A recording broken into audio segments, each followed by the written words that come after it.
Yobi? Yes, hi, LaShawn. How are you? Very well. How are you? All How are you? How are you? Are you All ready right, for quiet on me? the set. I'm ready. We going in three, two, one. Hey there, Yovi D. It's Craig here from The Whistler. Just want to say hello. Yovi, I thank you so much for trusting me and for having so much passion. Jovi D, what is good, girl? I just want to thank you so much for the shout out, no doubt. I appreciate you because you great. Hey, YoVD, thank you so much for stopping by and giving us some love. That was awesome. On which one? Shame or please don't date me? Please don't take me.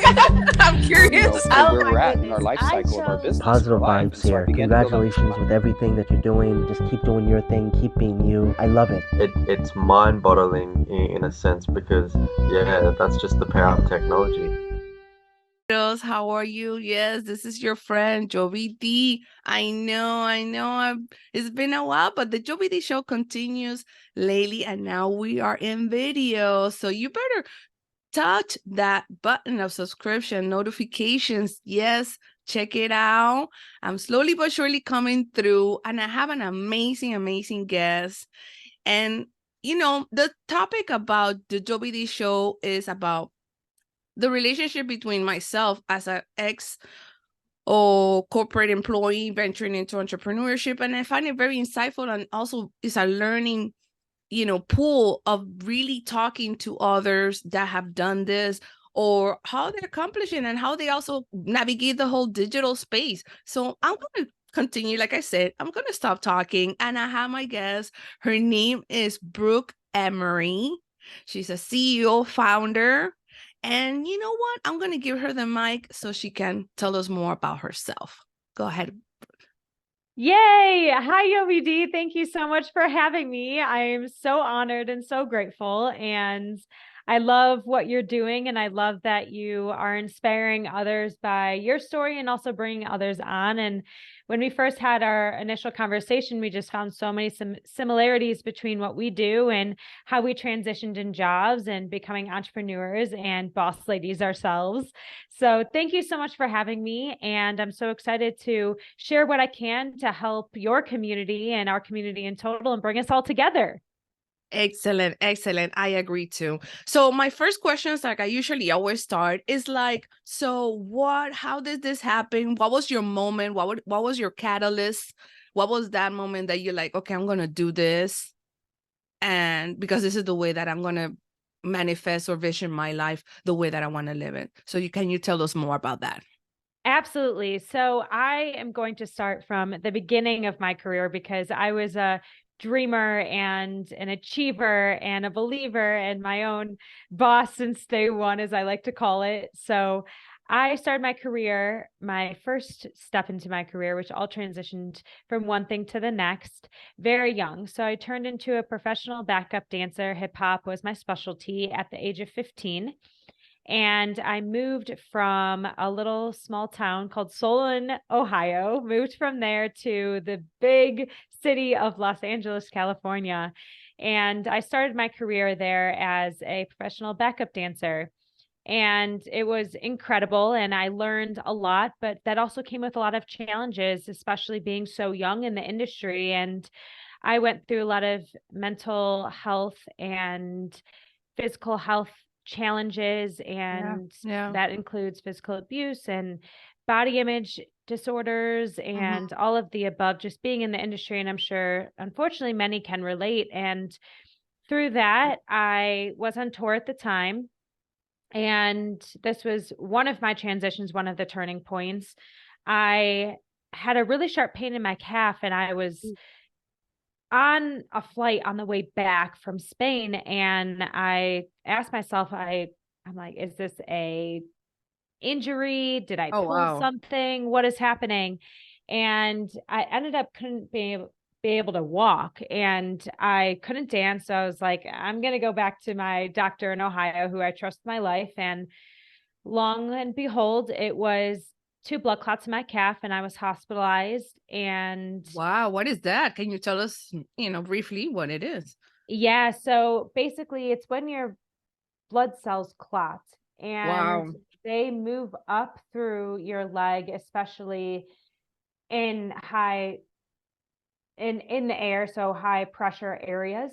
Or maybe you're in elevation or maybe you're traveling, or on the flip side, your wellness isn't at its peak and you're also super unhealthy. So for me, I was traveling back and it flew up and I was in the air and it moved up my leg. It split into two. And basically what happens with blood clots, if it gets to your heart, which is your main form of artery, you clot and lose your life. So thankfully I caught it and I was put on blood thinners immediately, because that's obviously a very, very scary situation that can happen. And I was told that I couldn't do any form of movement until this issue was gone or resolved. So that was my first transition, where I was, all I knew was dance. All I knew was I wanted to be on tour since I was a little girl, since the age of 2. And from there, I was just laying in the hospital bed and I was like, I love fashion. And while I was on tour, I actually had picked up more fashion on the side and was styling the artist that I was on tour with. And I asked myself, I was like, what if I made this the next transition and, had that creative outlet? So that's what I did. And that then moved me to New York City. So from one big city to the next. And yeah. And I worked for huge corporations like Ralph Lauren. Then the head designer broke off to create Grace and Clothiers. And then PVH, Phillips Van Heusen, which is no longer. Then I transitioned into them and then went into a freelancer role. And through that time, which is my next step, my next turning point, I realized that I still wanted a way to get my wellness and spiritual aspect out into the world. Right. Yeah. That was going to be my second question, because then it's like, so now we are in the second act of your first act in transforming your life. Yes, exactly. So this second act kind of transforms into the third, which I kind of relate them as my 3 pillars. So the next pillar is wellness in totality, and movement has always been my number one form of healing. And I also wasn't fully healed from all of the stress and pressure I'd put on myself at such a young age. So I transformed into fitness. So I'd always done and kept fashion as my main element on the side, and decided to turn that into a freelance position to take on fitness. And it kind of took over. So my first introduction was boxing. So I became an amateur boxer. Oh, wow. And had a fight, 1-0, baby. And then, then I decided got asked, I should say, to teach and to coach and to be on camera. So I did boutique fitness. So that started in New York City. It's, if you have heard of it, such as Peloton or Rumble and all the above. So I worked for first boutique fitness studios, then went into on-camera work, which then transitioned into my last and full encompassing chapter, which is to incorporate all 3 of what I do. And I incorporate that into wellness, which includes movement, and then design and visionary, which is the third. Okay. So in totality, that transitioned to me into my full self, and I call my brand BeYou Movement. And a part of my business is also a non-profit wellness hub. So not only do I...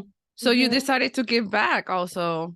Exactly. So that was kind of the last part of my entrepreneurial transition into having my main form, which is fashion, design, visionary, creative. And then I have my nonprofit, which takes up the category of wellness and movement and healing and growth. Wow. That is really interesting. Can you tell me, like, your passion, your purpose is what moves you, but then at the same time, what was the hurdles like? Was there ever a moment of doubt of, like, in between, maybe also the moment that you were trying to recover? Was this going, those moments that is like, is this going to really happen for me? How am I exactly? Because once you make that decision, that I'm gonna, you know, power to you that you can really decide to say, okay, I want to be my own boss, but then monetizing, creating that revenue, you know, what are the decisions that you really kind of like got the discipline and the consistent to make that happen for yourself, Brooke? Absolutely. So part one of the question is what drives me and what's my passion and my purpose? Number one, what drives me, I always say, is to help others for a living. That's always what I wanted to do. And the best way I can do that to help others is through my creative outlet, my visionary and movement. And that's kind of in related to my main form of payment, my career. What drives the business and drives nonprofit is my fashion side. And that encompasses styling and visionary, creative. And then that fuels the other portion of what drives me, which is my hub, my heart, my soul, which is the BeYou movement. And in that is, we call ourselves an inclusive global wellness community on a mission to become the best version of us. So I like to call us a wellness hub where we offer a variety of resources to help others. And this will go along with your question, so don't worry. We have a discount marketplace and also a podcast featuring top wellness influencers around the globe.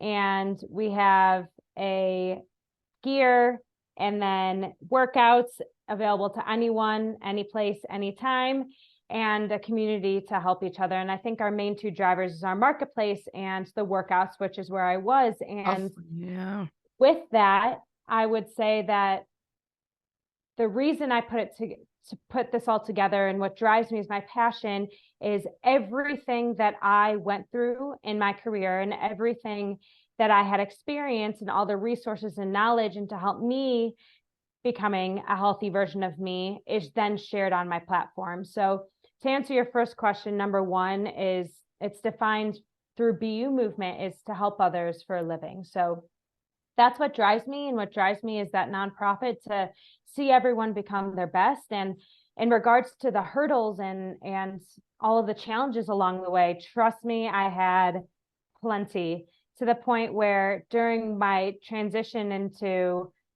I landed back in California after New York, I almost took my life in a way that I was extremely stressed. I didn't know how to manage my emotions, my mental health. And I just kept getting knocked down one time after the next.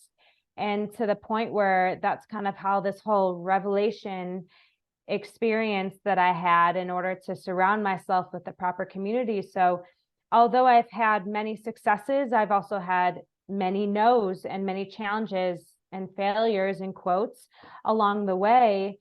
But without those, I wouldn't have become who I am. And I wouldn't have this perseverance and resilience in order to continue pushing after, you know, my goals. So in relating to the monetary value, as well as I always get the question, how do you make your passion your career in a way that you can get paid for it? And I answer that. And I answer that in two parts. Part one, which is to those who are out there, and especially in the artist field and designer field and that whole industry. Yeah, how you make it profitable, how you make it your living. Exactly. My one answer to that question is sometimes you do not have to make it your living. Sometimes you can keep it in a category of, I want this as my sole driver of my fuel and to make my heart happy. Because what I realized in my dance career, my first career, is that I lost my passion for movement because I turned it into my career. Whereas my other passion, fashion, it drove me to make it my career. But sometimes it's okay to have those passions just lay along the lines of, this is going to be just for me, and I don't have to make it my career. I definitely get you on that one, for sure. Yeah. And then part two to that is, if you know you are motivated and you get the download and the push from the universe that I do want to make this my career, absolutely, I've done that with every single one of my careers, is to find your niche and to Yes. find what is profitable and put on your business cap and your boss lady or boss man or boss they, them, he, she, they cap and say, you know, I am going to step into this market, number one, because I'm really successful at it.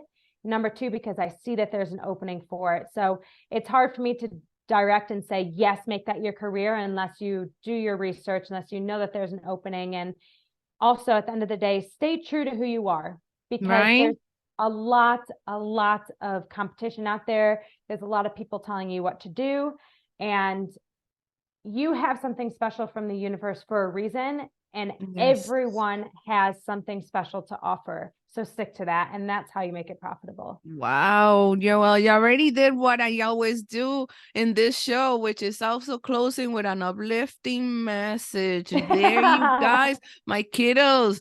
You know, Brooke is definitely fire. So, Brooke, like we always say, most of it, how can people reach you out? Do you have anything particular that might, you know, our listeners can check out for or look out for to follow you, to, you know, also be inspired? Please let us know. Yeah, absolutely. Well, you can find me on Instagram and TikTok at mostly Instagram, but Brooke_Emory. And you can find my website and my nonprofit wellness hub, which is BeYouMoveMent.com. They can reach out to me there. And I'm here to support and help others become the best version of themselves and inspire them to really take the next step in their career and becoming an entrepreneur. And that's what we do together. We're here to support each other. Definitely. That's definitely the motive and tone and purpose on my podcast. You know, finding your tribe, doing, you know, getting your niche, narrowing it down. And that's why I'm here. I'm here to, you know, express with other amazing guests just like Brooke and you guys, kiddos. You know, we've been around this game. And as I said, and all the tools that are available to you, no one is stopping you in doing what you want to do. Please know that. And you know what? I'm going to wrap it up and I'm going to say thank you. Thank you, Brooke, for being here, for squeezing a little bit of your time. And if you have any last words, we're going to check it out. Yeah, thank you, YoBD, for having me. And thank you for putting up this amazing platform to inspire others. And it was so fun. And I'm so grateful to have connected with a like-minded soul. Likewise. Well, my kiddos, we'll see you in the next edition of the YoBD Show. Take care. See you around. Bye. Okay. Wait.